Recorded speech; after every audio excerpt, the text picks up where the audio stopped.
오늘의 말씀의 제목은 두 왕을 바라보며입니다.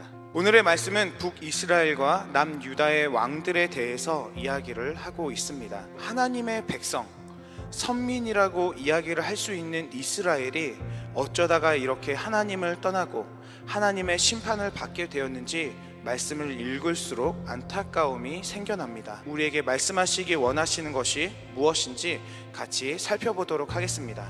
첫 번째는 하나님은 회개할 기회를 주신다입니다. 하나님께서는 북이스라엘의 여로보암 왕에게 여러 번의 기회를 주셨습니다. 그러나 하나님께 회개하지 않고 더 죄악을 저지르는 모습을 우리는 잘 알고 있습니다. 그래서 하나님께서도 어떻게 보면 형벌 중에서 최고의 형벌이라고 할 수 있는 자녀를 심판의 도구로 사용하시는 것을 오늘의 본문 말씀을 통해서 우리는 알 수 있습니다. 그런데 이 말씀만 바라보게 되어지면 마치 하나님이 너무한 것 아닐까라고 생각을 하실 수도 있습니다. 하지만 하나님은 끊임없이 여로보암 왕에게 경고를 하셨습니다. 하나님의 백성들을 잘못 인도하고 죄악을 저지르는 리더에게 더 큰 책임을 물으시고 책망하시는 줄로 믿습니다. 우리가 때때로 자녀들을 양육하면서 자녀들을 훈계할 때가 있습니다. 그것은 자녀들을 벌주고 괴롭게 하기 위함이 아니라 자녀들이 올바른 길로 갈 수 있도록 바른 것을 배우고 잘 성장하게 하기 위함입니다. 그런데 자녀들이 계속해서 경고하는 부모의 말을 무시하고 잘못된 행동을 한다면 어떻게 해야 할까요? 그냥 우리의 자녀들을 포기해야 하는 것입니까? 결코 그렇지 않을 것입니다. 우리가 잘 알고 있는 격언 중에 회초리를 아끼면 자식을 망친다라는 말이 있습니다. 이 말처럼 자녀들에게 바른 것을 바르게 가르쳐야 할 줄로 믿습니다. 오늘 말씀에 등장하는 여로보암 왕은 끝내 아들이 죽음에 이르게 되는 징벌을 받게 됩니다. 그런데 이 일을 대처하는 방식을 한번 잘 살펴보시기를 바랍니다.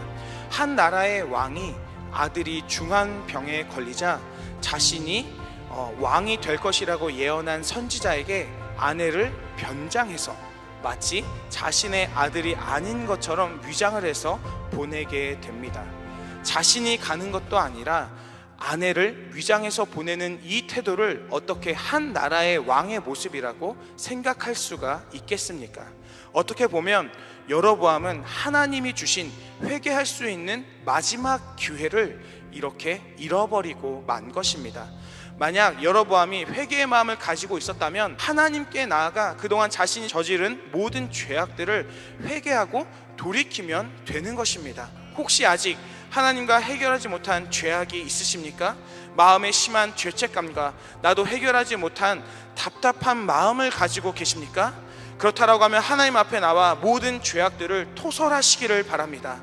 마음의 모든 무거운 짐들을 주님께 내어 맡김으로 하나님이 허락하시는 참된 자유와 회복을 경험하실 수 있기를 바랍니다. 두 번째는 바로 인간의 부귀영화는 덧없다입니다. 솔로몬이 왕위에 오르고 얼마나 많은 재산과 보물, 의리의리한 왕궁과 수많은 부인들을 두고 있는 것을 말씀을 통해서 읽으시면서 혹시 부럽다라고 생각해 보신 적이 있지 않으십니까? 솔로몬의 그 많은 금은 보화가 솔로몬이 죽은 지 얼마 만에 다 빼앗기게 되었습니까? 5년 만에 애굽의 시사왕이 몽땅 가지고 갔다라고 말씀하고 있습니다. 아무리 귀하고 영화로움을 가진 사람이라고 하더라도 80세에서 100세가 되면 다 똑같아집니다.